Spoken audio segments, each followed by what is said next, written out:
As you've heard, about 1 million children could be without early childhood development centres when the country allows that sector to finally reopen.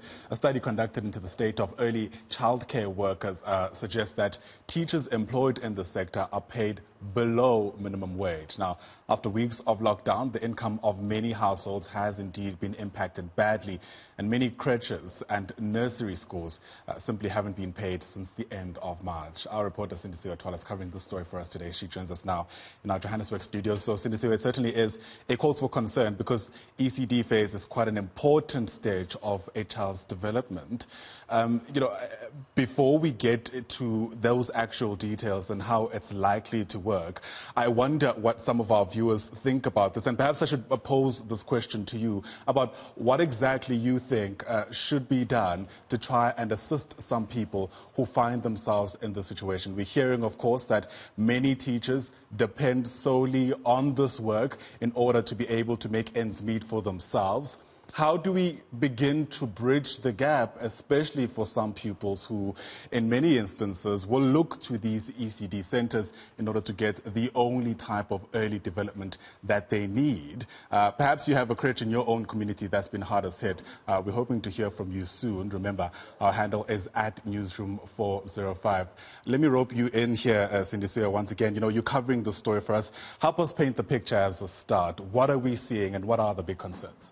We know that government has always said that early childhood development is actually vital. The first 6 years of a child actually shape the way the child will be able to learn throughout their lives and actually help them create their own personalities and the likes. So ECD is quite crucial, and many people at this time, since they're cash-strapped because of retrenchments that are happening and various other things, are unable to service that particular debt. We know that many ECDs are reliant on parents paying monthly as and when the child comes to their various schools. Many ECDs, creches and the likes don't even have contracts. It's a verbal agreement where many parents drop off their children and then they pay as and when the child has actually come to the school. So in this particular sector now, or in this particular situation, many of the healthcare workers that actually work in the creche, as well as the caregivers and teachers, because it's a variety of people that actually work in creches,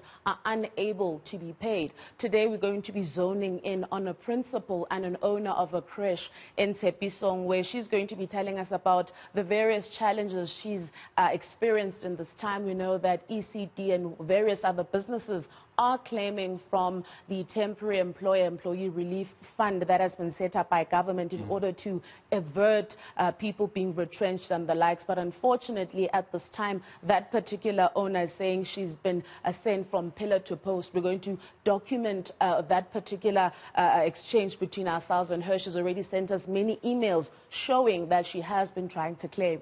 Absolutely. And I guess, as you rightly pointed out, a part of the complexity here is that many ECD centres sort of operate in the informal sector, right? They aren't necessarily UIF numbers or employee numbers to be able to even prove that these are people who actually work for you.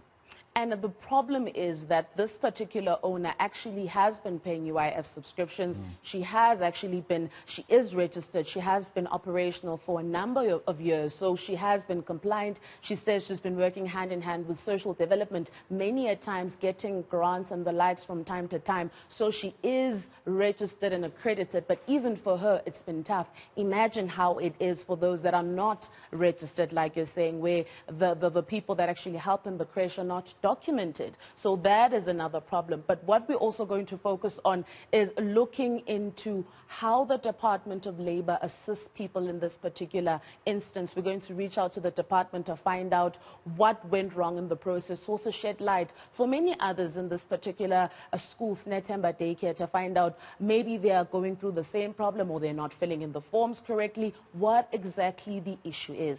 Absolutely. All very important and worth tracking. Thanks very much for getting us into the picture so well, Sindisiwe Twala.